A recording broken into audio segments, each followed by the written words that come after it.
Hello, and welcome to Online Dating Safety. My name is Erin Smithers. I'm with the New Jersey Self-Advocacy Project, and here are my email and my phone number. If you need to get a hold of me or if you have any questions, please do not hesitate to use them. And let's get started. We're going to go through some of the most popular dating sites or dating apps. Here's a little breakdown of them. There's about 5 of the big ones that a lot of people use. There's actually one more I could talk about too. So we'll start with Match. It is not completely free. They do charge you subscription costs, but they do offer a free weekend here and there, so you can keep an eye out on that and you can try to see if you like it during that time and if it's worth paying for it.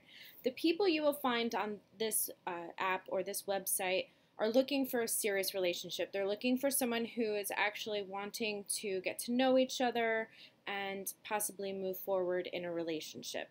Kind of the same deal with eHarmony. It's another big dating app. It is not completely free. You do have to pay, but they do offer, again, like a free week once a year, I believe. So the people you will find on here are kind of the same. You'll find that when you pay for an app, the people are more serious about finding a companion or someone to start an actual relationship with. The next one is OkCupid. This is the one I met my husband on, so I know it works.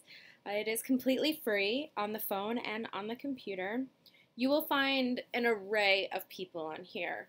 So you will find people who are looking for serious relationships. You will find people who are just looking for friendships, and you're finding people who just kind of want to date and maybe not have anything so serious or nailed down. You kind of have to talk to everybody, get to know them to find out what they're exactly looking for. The next one is Zoosk, also free on your computer and on your phone, your smartphone. You will find the same thing on this one. You're going to find serious relationships, you're going to find friendships, and you're going to find people who are looking just to date around, not looking for anything serious. The last one I have on here is Tinder. It is completely free, again, on the computer and on your smartphone, and you're not really going to find people looking for a serious relationship on here. That's not to be said that there have been a few people who have met and gotten married using this app, but it is not what it is intended for. It is intended for hooking up, it is intended for one-night stands, it is just for dating, not really for anyone who's looking for anything serious.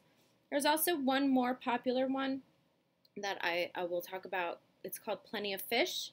It is free. There's an app and you can use it on the computer as well.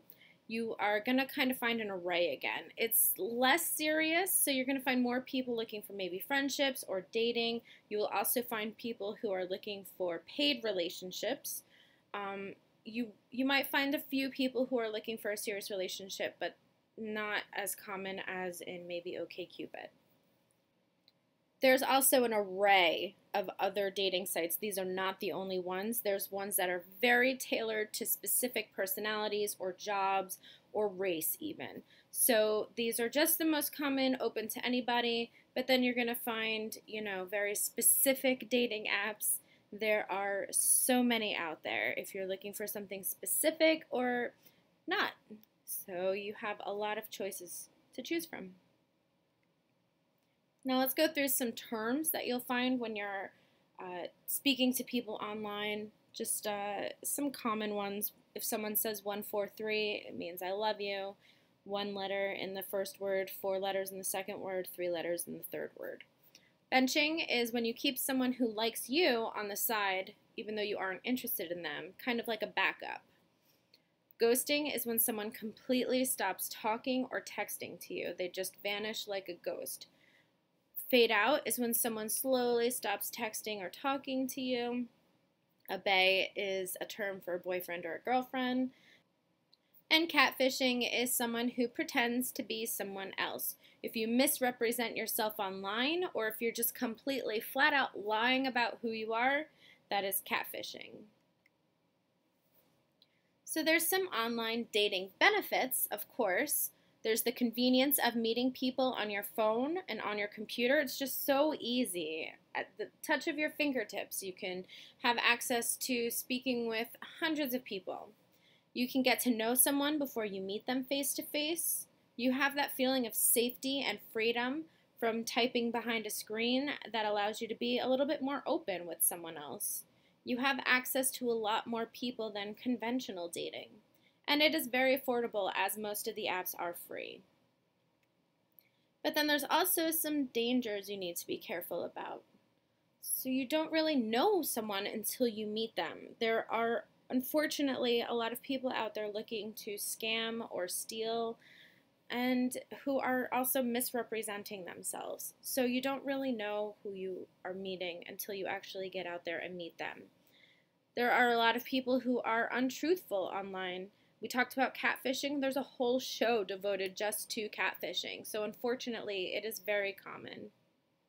A lot more people have access to your information. You always have to be very careful about what you put out, because it is sometimes very hard, if not impossible, to take it off the internet. Some people will look to take advantage of you. I mean, that's going to be the dangers of any kind of dating. And then everything is online, and it can be hard to take something back once it is posted, like I said. So how can you protect yourself? You do not ever want to give out any of your personal or financial information, ever. If someone is asking you for a bank account number or your PIN number or a credit card number, they are not looking to get to know you. They are looking to get to know your bank account. So do not ever give out that information. Do not ever give out your social security number. Don't give out any of your passwords. Don't give out your PIN or your bank account information again. Do not give out your address. Don't even give out your family's information. If someone is looking to get to know you, there is no need why they need to know your mother's maiden name or the name of your pet from when you were 5 years old. These are security questions that they're looking to answer.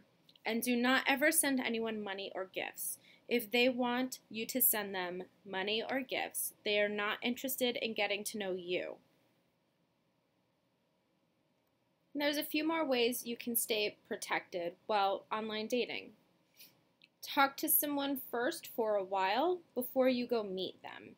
You want to try to get to know them. You can get the hint of someone's personality when you start having casual conversations with them.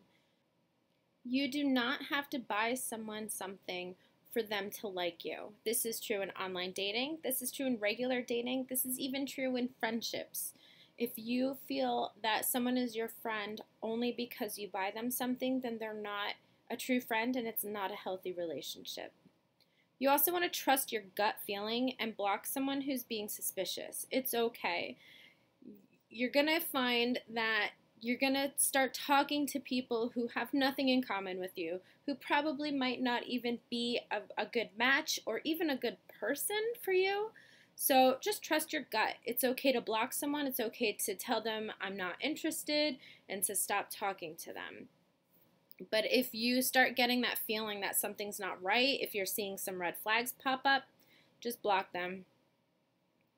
You also want to chat inside the website or the app. Sometimes people will ask you to click on a link. That link could be a virus for your computer. It could be a mining link. So you just want to be careful and just stay inside the app or the website just for a little until you trust them enough to give them your phone number.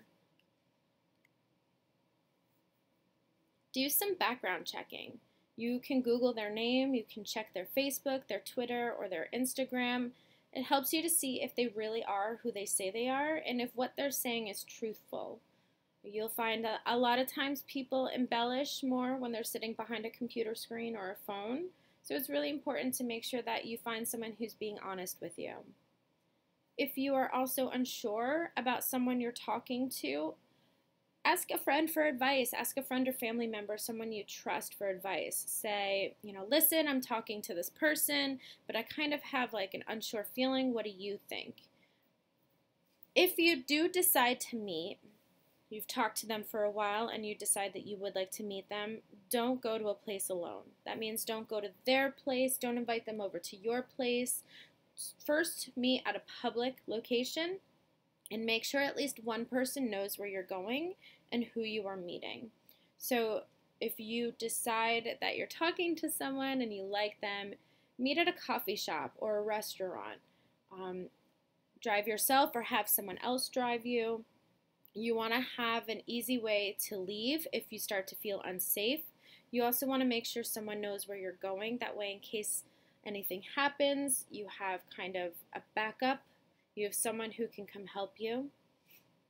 And don't be afraid to reject someone if you're feeling uncomfortable. It's very, very important to speak up for yourself and let them know how you feel. So this can all sound kind of scary, but there are some red flags that you can look out for. Not everyone is out to get you. So it's really important to kind of be cognizant of what is going on around you. And if any of these things happen and you're still unsure, like I said, ask a friend for advice or a family member, just someone you trust. So a red flag is if someone asks you for personal information. Things that would, like we've talked about, would be your security information, your passwords, your bank account information, your social security number, things like that. There's no reason that someone who wants to date you needs to know that. If someone asks you for money or things like a plane ticket, then that's a huge red flag, because someone who's looking to get to know you personally for a relationship isn't going to be asking for presents. They're going to be asking you questions about you. What do you like? What do you like to do? What do you do for work? That kind of thing. So it's a big red flag if someone is asking you for money. If someone makes you feel bad because you don't want to do something, that is a giant red flag. That is a controlling behavior that ensures even if you do get into a relationship with this person, it is not going to be a healthy one. You don't want someone who's trying to control you. Or along the lines of the next point, if someone is disrespectful to you, that is not going to be a healthy relationship. You want someone who's going to respect you and treat you right. So the next point is if they don't respond to you, that could be a red flag that they're just not interested. They could be ghosting you. They could be keeping you on the side. So if they don't respond to you, then just let it go. Move on to the next person. Try to understand that you're not going to be compatible with every single person. There are so many people online that one person at least is bound to ghost you or not respond. You definitely don't want to keep sending text messages or messages, because then you're going to come across as a red flag yourself. So you also want to watch out for people who are trying to get sexual straight from the start. Someone who is looking for a healthy relationship will understand that that kind of behavior comes with getting to know someone and being honest. If they're trying to get sexual with you straight from the start, that's all they're looking for. That's all they want. They don't want a relationship. They just want maybe a one-night stand or a hookup. So just look out for that. And then if they message you a bunch of times right in a row, this is what I was talking about. You become a red flag if you keep messaging someone and they don't respond. Think about how it would be if someone kept messaging you, and you didn't respond. You're showing them that you're not interested, but they are very persistent, and it's almost, again, a controlling behavior. How come you didn't answer me right away? They might start to get angry. So that's just a big red flag to watch out for. If they get upset you haven't responded or you haven't responded fast enough, again, that's a controlling behavior. You want to be very careful and look out for that. That is going to show you that they're going to want to know where you are at all times. They're going to want to try to control, certain aspects of your life, and that's not a healthy relationship. The next point is if they won't answer any questions, but you ask a lot of questions. They're probably hiding something. If you're just trying to have a conversation and you're asking them, the common questions, where do you go to work? What do you do for fun? And they're not answering, then they might be hiding something. There's a lot of people online that are already in relationships looking for something on the side, or they're just not being truthful about who they are. So that's something that you can look out for. If they send you naked pictures or if they ask you to send them naked pictures, again, they are not looking for a healthy, serious relationship. They're just looking for a one-night stand. They're looking for something fast. They don't want to get to know you. They just want to have sex. This is when it's very important to speak up for yourself. You can tell them that that makes you uncomfortable, or that you're not ready, or that that's not what you're looking for. You're looking for something a little bit more serious. Trust me, they will understand and they will move on to the next person. So the next big red flag is if they don't want to meet up with you after you've been talking for a while. There's a lot of ways to communicate with someone nowadays. There's phone, there's texting, there's Skype, there's video phone calls, there's FaceTime. So even if they don't want to meet up with you, try to get them on a video phone call. That's going to help you see if they really are who they say they are, because the people who talk to you and text with you, maybe even do phone calls with you, but they don't want you to see them in person or over a video, those people are catfishing you. More times than not, they are lying about who they are. They are completely lying about maybe where they are or what kind of situation they're in, and that's going to be the biggest red flag, I'd say. A lot of people wind up, falling in love with people that they've never met just because they kind of get you on the hook and they text you and they talk to you and they lure you in, and yet then they never want to meet you. So if someone doesn't want to meet you, they're again not looking for a serious relationship with you. They're either hiding something or they're lying about who they are, and it's going to wind up being a waste of your time. So just think about all of that when they're giving you some excuses of why they don't want to meet up with you.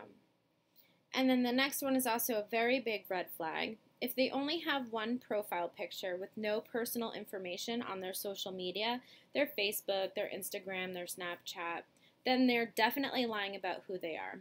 It's very common for people who catfish or who lie to use someone else's picture and to make a fake profile so that they can just keep lying about who they are. So most people, if you go on Facebook, have hundreds, if not thousands. I have one friend who has 5,000 friends on Facebook. But most people will have at least 100 friends on Facebook if their profile is real. If it's a fake profile, they're not going to sit there and they're not going to friend people. So most likely they're just going to have one or two profile pictures. And they're going to have no friends. They're going to have no personal information. They're not going to have anything that could reveal that they're lying. So that's why it's good to do a background check. That's why it's good to kind of check them out on Facebook or on Instagram to see if they're being honest with you. So these are some big red flags. I hope they come in handy. I don't want to scare you. Like I said, I met my husband on OkCupid, but I also met a few people who were lying about who they were and who didn't want to have a serious relationship. So it's just important to know what you're getting into, because you are making yourself available to hundreds or thousands of people, and some of those people are going to try to scam you or get money out of you. So it's just important to know what to look out for. So I hope you have a fantastic day, and I hope you come back to hear one of our other trainings.